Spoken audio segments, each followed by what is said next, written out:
নমস্কার, আমি শর্মিলা। আপনারা সবাই কেমন আছেন? বঙ্গকন্যা ব্লগে আপনাদের সকলকে স্বাগত। আজ শুক্রবার, সকাল এখন 10টা বাজে। আজ আমি নীল ষষ্ঠীর উপোস করেছি। তো বাচ্চারা স্কুল বেরিয়ে গেছে, তাদের খাবার টাবারগুলো সমস্ত কিছু গুছিয়ে রেখে এরপর আমার নিজের জন্য নিরামিষ একটু খাবার তৈরি করা। আজ আমি করব ডালিয়া আর খোসাওয়ালা মুগ ডাল দিয়ে একটু খিচুড়ির মতো। চলুন দেখাই। কুকারের মধ্যে আমি 1.5 চামচ ঘি দিয়েছি। ঘি দিয়ে একটু গোটা জিরে ফোড়ন দিয়েছি আর একটু আদা থেতো করে ওর মধ্যে দিয়ে দিয়েছি। এবার গরম সেই ঘিয়ের মধ্যে টুকরো করা আলুগুলো আর সমস্ত সবজিগুলো কেটে রেখেছি, গাজর, বিনস আর 2টো লঙ্কা, টমেটো। আর এখানে কারি পাতাটা হচ্ছে মেইন জিনিস, যেটা কারি পাতা দেওয়াতে এর গন্ধটা খুব সুন্দর বেরোয়। আপনারা এমনি ডালিয়া করবেন আর কারি পাতা দিয়ে ডালিয়া করবেন, তার মধ্যে ভীষণ তফাৎ থাকে।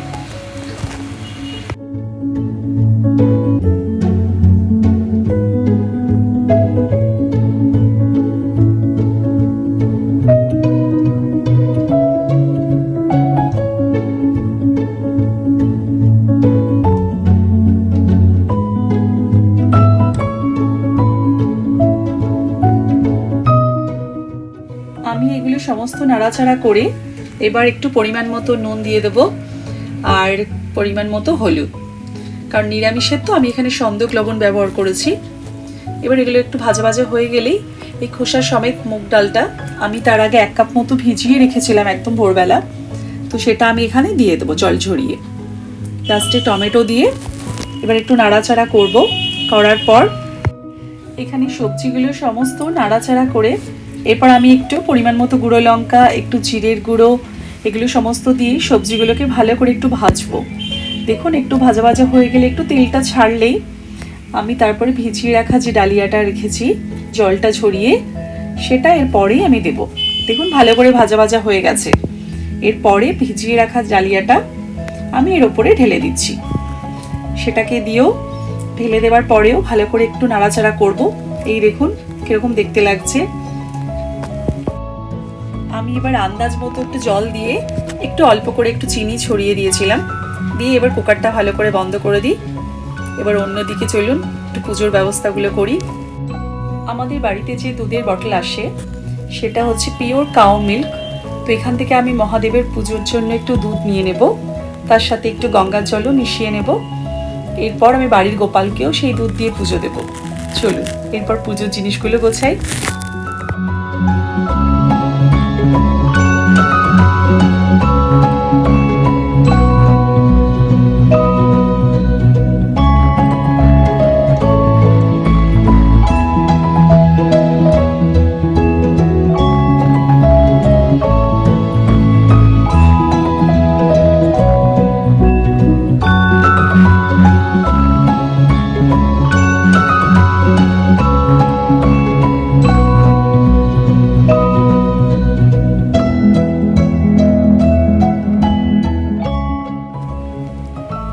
এই সেই মন্দির, যে মন্দির আপনাদের দেখিয়েছিলাম এর আগের পুজোতে।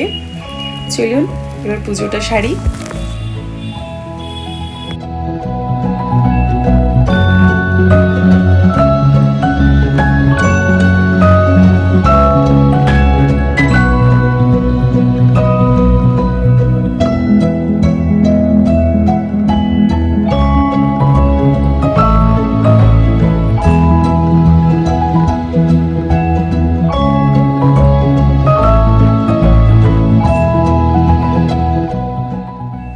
করে এবার আমি চলে এসেছি।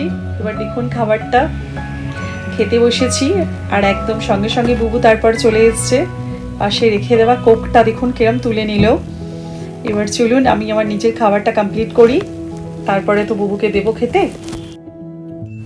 এই তরমুজটা ফ্রিজ থেকে বের করলাম, বেশ ঠান্ডা তরমুজটা। গরমকালে তরমুজটা বলুন যদি ঠান্ডা না হয় তাহলে কিন্তু খেতে ভালো লাগে না। গরমের দিনে এরকম ঠান্ডা তরমুজ পুরো অমৃতর মতো লাগে, তাই না? আমার তো বেশ লাগে। এবার দেখা যাক, আমি ছোট ছোট করে কাটছি, দেখি বুবু কিরকম খায়। তার তো আইসক্রিম ভীষণ প্রিয়, কিন্তু এই তরমুজটা যদি একটু খেতে চায় তো দেখা যাক, ঠান্ডা ঠান্ডা বলে।